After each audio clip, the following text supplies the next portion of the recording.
Hi everybody and welcome to this week's talk with Shefab. I'm proud to be here today as your president, along with our panel and our wonderful guest speaker, Tholang, who's going to be sharing some very, very valuable insights with you all, and I'm sure you won't be disappointed. So thank you to everybody that's here today, and also thank you to everybody that's watching back on the recording. I'm going to thank Tholang for joining us. Thank you very much for being here.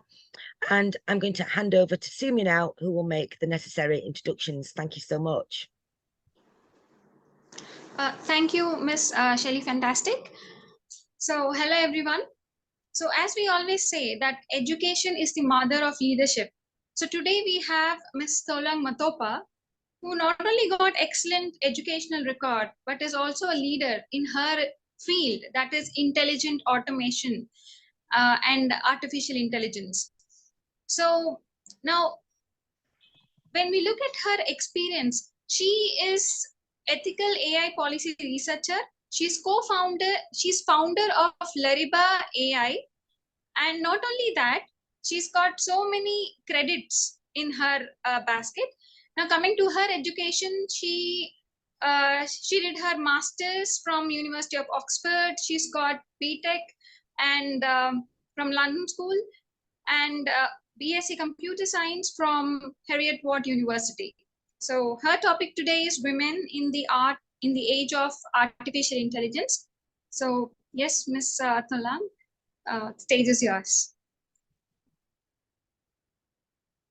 Thank you, Sumia. It's such a pleasure to meet you all today. My name is Tholang Mathopa, and as Sumia rightly, I think you did more justice to introducing me than anybody has ever. I could wake up to that every single day, Sumia, so thank you so much. And yes, my background is in intelligent automation and AI, and I've had the pleasure with working with many women, 3,000 in particular, engaging them in this field, because I feel that we cannot have the topic or the consideration of adopting technology and AI in particular in the world without engaging women. So Shelle, please can you give me sharing rights? I've just thought of something that perhaps I should share. Let me rather do that. Okay.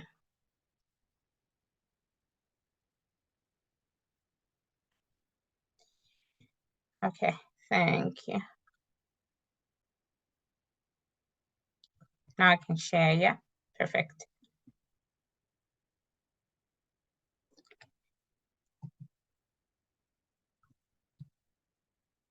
One second.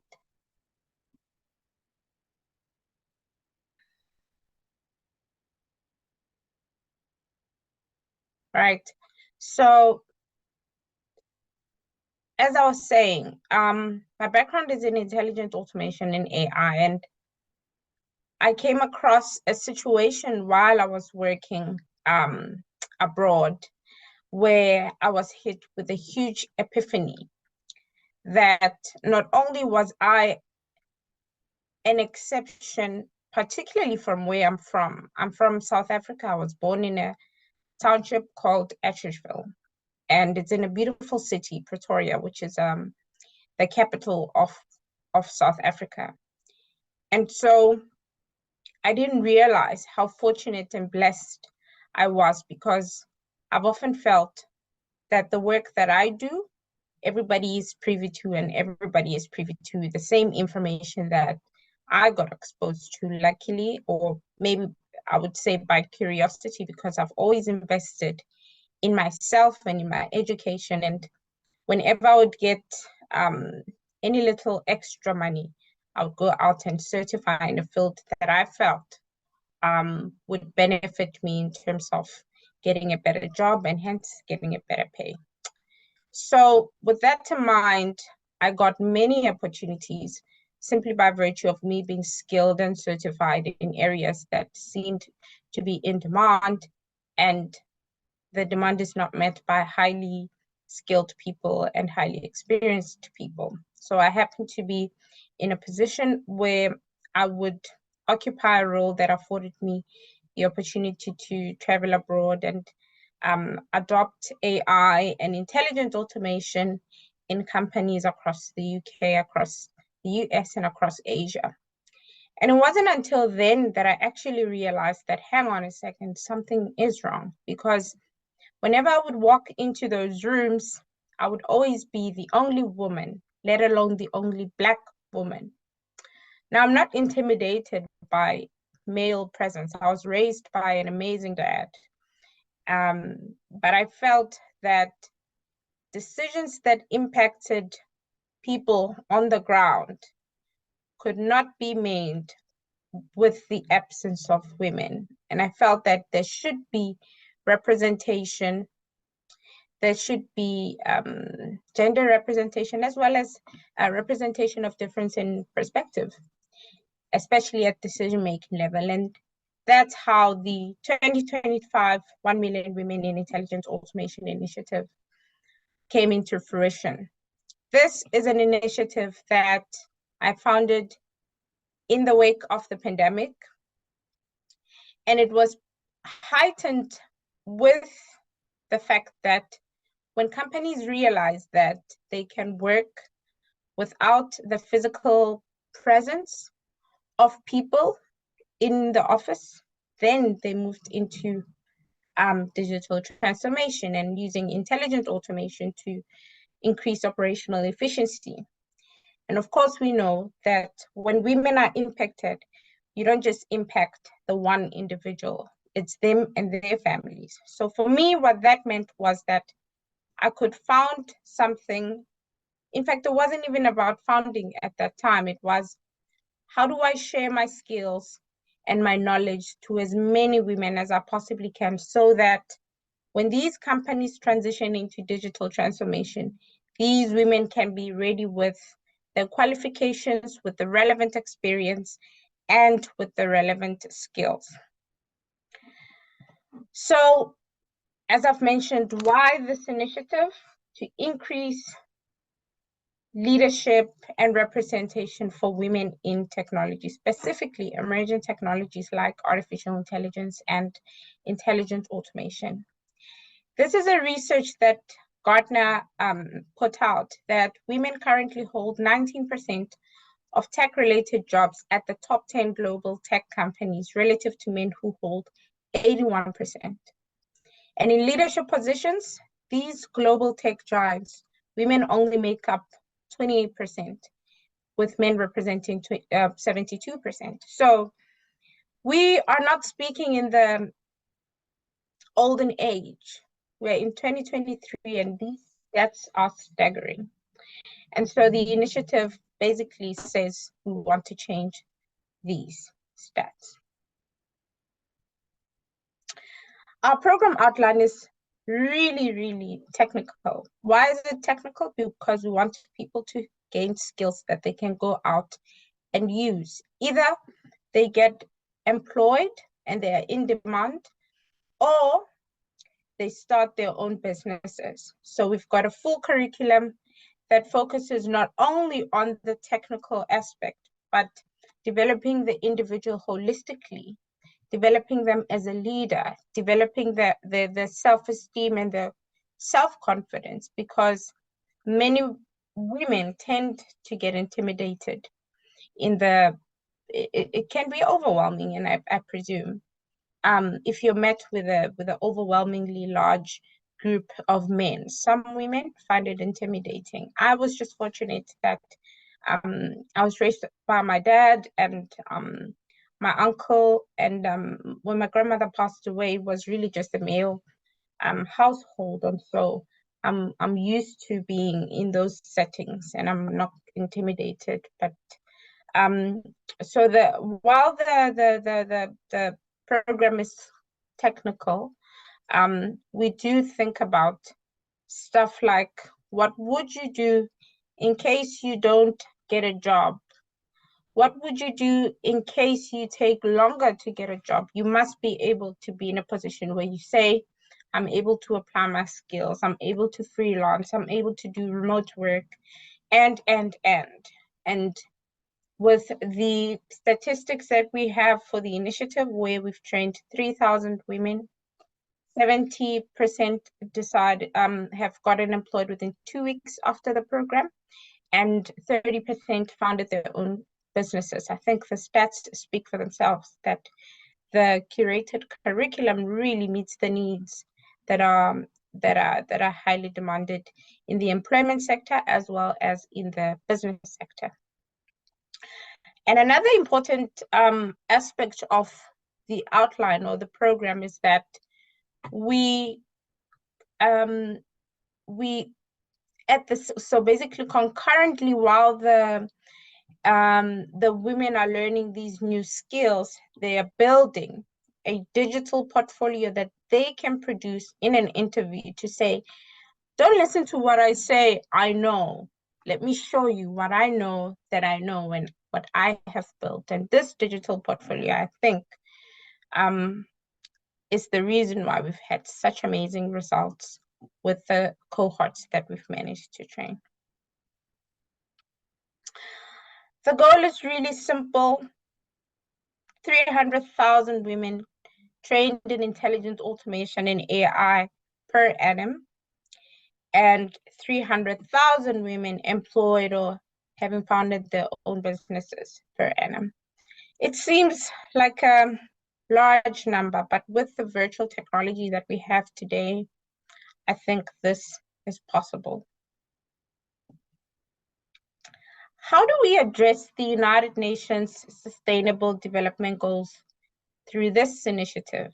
One, our impact addresses the goal 5, which is gender equality of the United Nations Sustainable Development Goals, by increasing leadership and representation for women in robotic process automation and intelligent automation. And goal 8, for decent work and economic growth.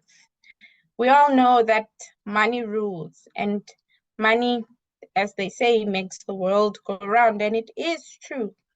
A lot of women, in fact, women in general, are the ones that are marginalized and continue to be marginalized and disenfranchised in every sector of society. So you can only imagine what technologies or the adoption of technologies such as AI are going to further exacerbate that marginalization and disenfranchisement, right?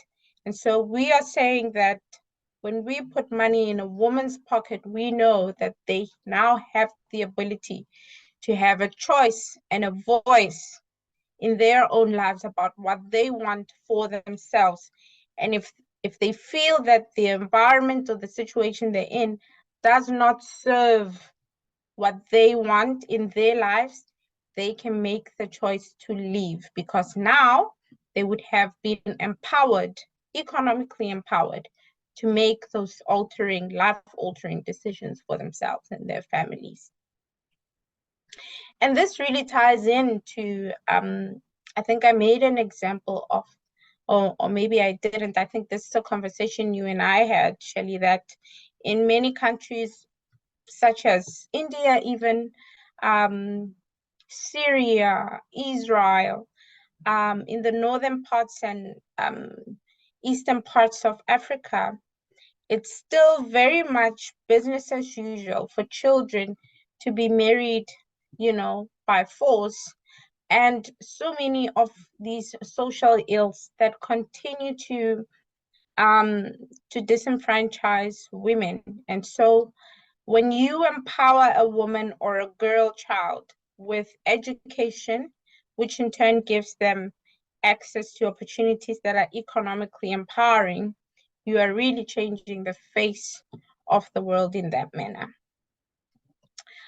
And on the grand scheme of things, by 2030, we want to have 100 million women trained in AI and intelligent automation. We want to see women driving decisions behind the adoption of AI policy, the adoption of AI in government sector, which ultimately means AI that will affect people on the ground. So the more we increase the ripple effect of the women that are trained in AI and intelligent automation, the better our world will be. Yes, I've spoken about the stats where we've trained from 2020 till now, 3,000 women across Nigeria, across South Africa, and across Kenya. And 70% of them got employed within 2 weeks after the skills program or after finishing the training. And 30% of them founded their own businesses. And because they are now using intelligent automation and AI, they gain immediate competitive advantage in the market. And it doesn't matter what sector they're in. I know we've had multiple women who came into the program and they knew nothing technical. They were from medical fields, they were from sociology fields, psychology fields, really fields you wouldn't think someone would pique an interest in a field like this. And so they were coming in to see, because they had noticed that technology will alter or will have an effect in every sector of business. How can they now learn this technology so that they can also be abreast with the trends within their industries, and hopefully, you know, make a contribution towards the development of those knowledge areas and those areas of development within their own industries. And we've got a couple testimonials. I think I will share the link to the website to use Sumia after this, and then people can just go over the testimonials of the girls we have trained and what their stories are regarding this initiative. Thank you so much, everybody, for having me. Before I go, maybe let me say that we are supported really and have been blessed to be supported by the Institute of Robotic Process Automation and Artificial Intelligence in New York, Automation Anywhere, which is the global leader in robotic process automation and intelligent automation, and they're based in San Francisco. I'm now well acquainted with the co-founder, which is Neeti Shukla, and she's now become my mentor, and she's an amazing woman who's not only passionate about you know, empowering women, but she really does put her money where her mouth is, and that's how you know that people are really serious about what they talk about. The AI Expo Africa, which is the largest AI exhibition in Africa that happens annually, and I happen to be invited to speak this year in November at the AI Expo Africa. So I'll be down in Johannesburg in November to deliver my talk, as well as the Digital Enterprise Institute, so, and Blue Label Telecoms as well, which is a telecoms business in South Africa. So we're really blessed, I think, to have these well-established businesses saying that we want to see women empowered, we want to see women having gained the skills that they need in the future of work. Thank you so much, everyone, and I'll take questions from here. Thank you. Thank you. Thank you very much. That's just amazing. You're such an inspiration. Honestly, when I met you a few weeks ago in person, it was a great joy, and you know, just so motivational, and it's just wonderful, and very much looking forward to meeting with you again later this month, in just I think a couple of weeks' time. That was great, you know, and you know, does anybody on the panel, John, I'll assume you have any questions or feedback for Tholang? I don't want to dominate. Just feel free to unmute.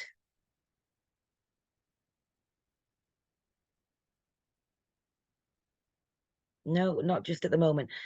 I'm going to say that I think that's excellent. I want to learn more.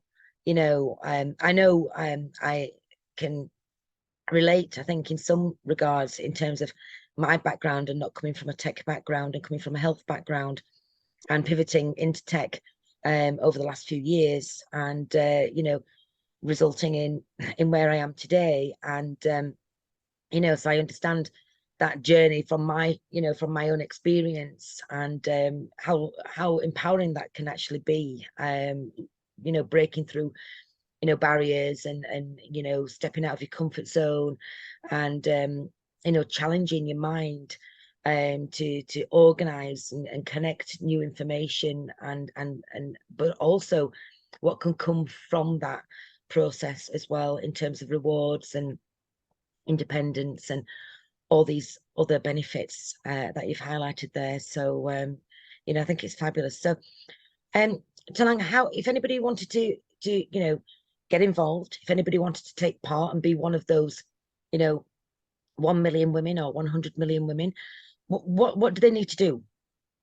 Yeah, very good question, Shelle. So the first thing is that they need to go onto the website. So I'll share that with you, Sumia. And on the website, there's a registration form where they need to fill in their details, fill in their motivation for wanting to participate in the program, and then we can take it from there. So I think it's like a two-step interview process, if not one, at this moment, because I know that we've made a couple of changes. But we are actually taking the next cohort in May. So I will really, really push for people who are interested to look into the program and ask questions. And in between now and May, we will have a number of hopefully Q&A sessions, just short introductions to people so that they can get in touch with us and see the team and see the alumni from the program and hear from them, from them. I mean, yeah, so that's how people can get in touch, or they can reach out to me on LinkedIn. My name is Tholang Mathopa, and I am happy to answer their questions. I think another thing that I did not mention, Shelle, was that we actually transitioned the program from a virtual, from just the 6-week virtual skills program still is ongoing, but I think we've moved away from that entirely for one reason, and I'll mention that now, where we have developed an apprenticeship, and that's where the partnership with the Institute of Robotic Process Automation in New York came in, where we were saying, really, we don't want people to, as I've mentioned, just gain skills for the sake of gaining them. We want people to be experienced and highly qualified and know what they're doing in this field. So for us, it means that we need to partner with the right organizations that are looking for these skills to onboard or to take on talent from the initiative through a 12-month apprenticeship program, where when the women are learning, or while they're learning these skills, they can actually apply them in the real world. Now, imagine how impactful that actually is, to gain work experience while you're learning the skill. And we've gotten such an amazing turnout in terms of the companies that did say, yes, we would like to be involved in something like that. But primarily important is that you want people to really not have a piece of paper and say, I know this. You want them to actually understand what they're doing, to be able to apply what they're doing in any context. And that's why the apprenticeship program, which is a 12-month program where women will be taken into these host companies across the globe, primarily in Washington, D.C., where our partners are. The University of Maryland has also partnered with us to host the apprentices for the program.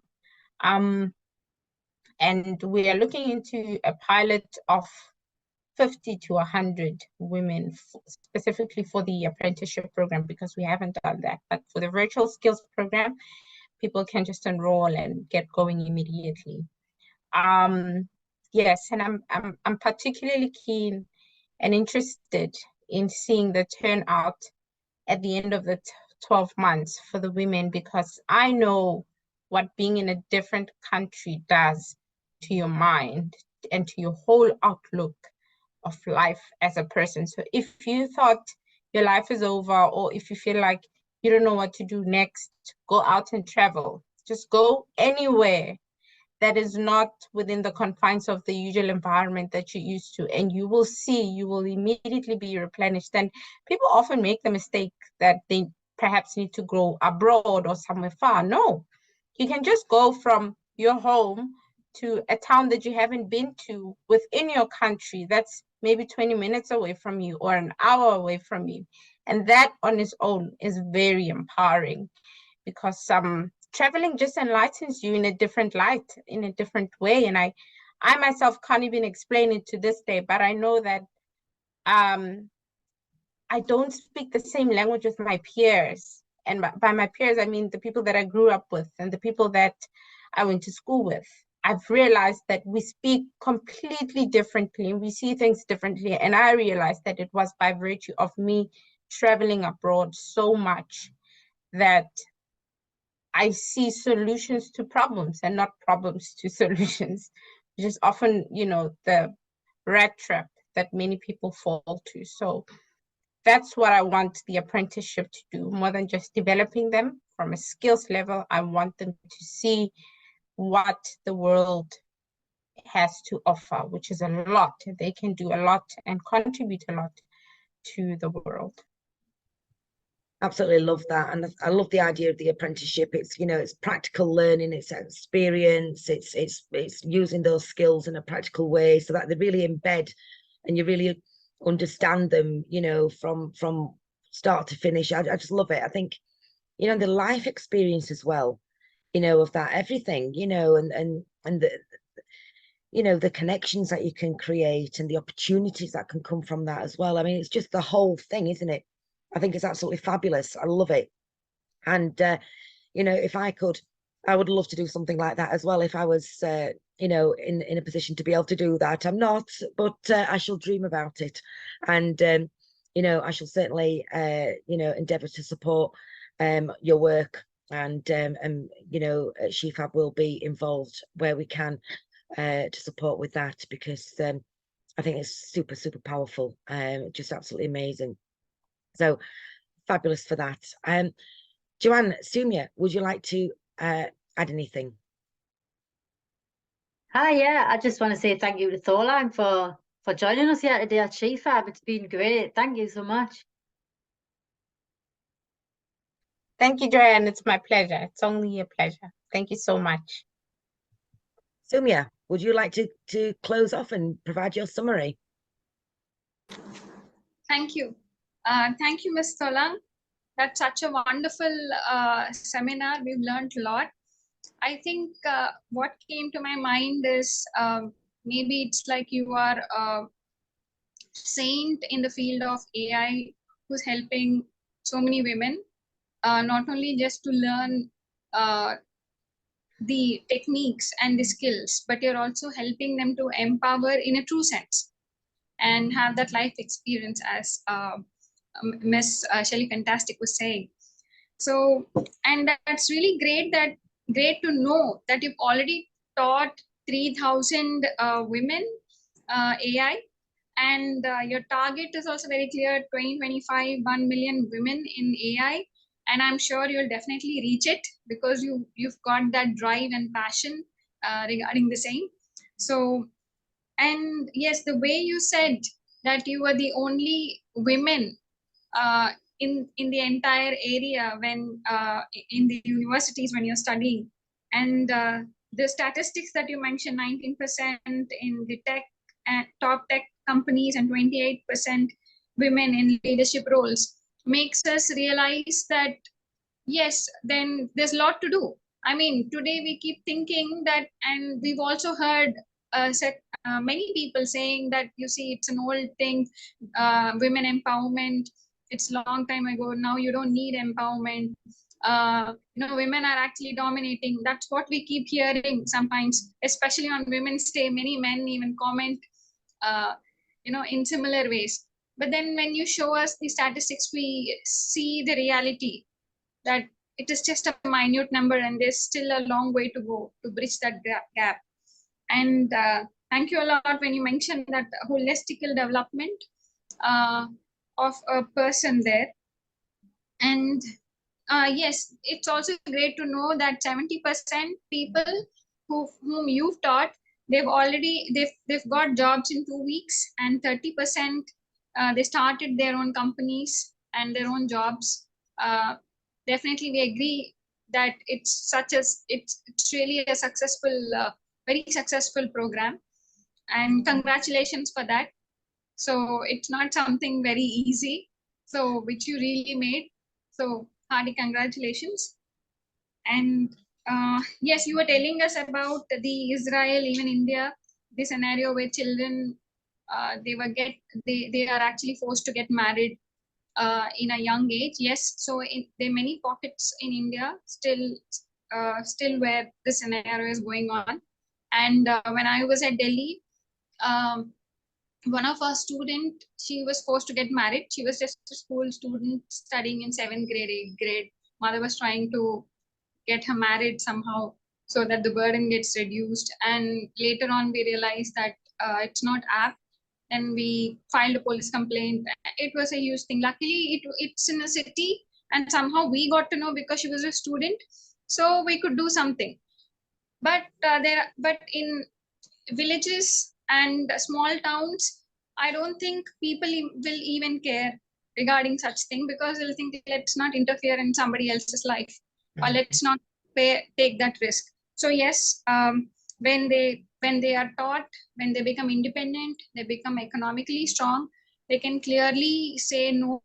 And as you said, they should be strong enough to take decisions, and they should be in that decision making roles. And yes, your ripple effect will definitely be everywhere, and I'm sure many people will get inspired after watching the seminar. They'll get inspired, and the cause of that ripple effect is you. So thank you for throwing that stone. And and another thing is, this proverb was coming into my mind. It's not just giving a fish, it is teaching them how to fish. That is more important. Yeah. So you are doing that. So congratulations and hats off for all such great work that you're doing. Thank you, Ms. Tholang. Thank you, Sumia. Thank you so much. Thank you, everybody. And Tholang, I wish you every success. We at SheFab wish you every success, and we will be happy to support you in your endeavours. I know our relationship is going to continue, and I look forward. I look forward to the next time that we meet in person as well. I think that's in the coming week or two, so I'm very much looking forward to that. And we can have some really great discussions. In the meantime, huge round of applause for everything that you're doing so far. I think you're absolutely amazing. I think what you're doing is amazing. And, I can't thank you enough for being here today and being our guest speaker, but also, hoping that you'll agree to come back again somewhere a little further on and, give us some updates on your journey and so on and so forth. So without further ado, everybody, special thanks to our guest speaker, Tholang, today, and our panel, Sumia and Joanne, and to everybody that's watching back on the recording for taking the time out of your day. Do reach out to Tholang. You know where she is. She's given some details in this seminar here, so please do reach out to her. And I wish you all the very best success. Thank you very much, everybody. Thank you. Thank you. Bye bye, everybody. Bye bye. Bye.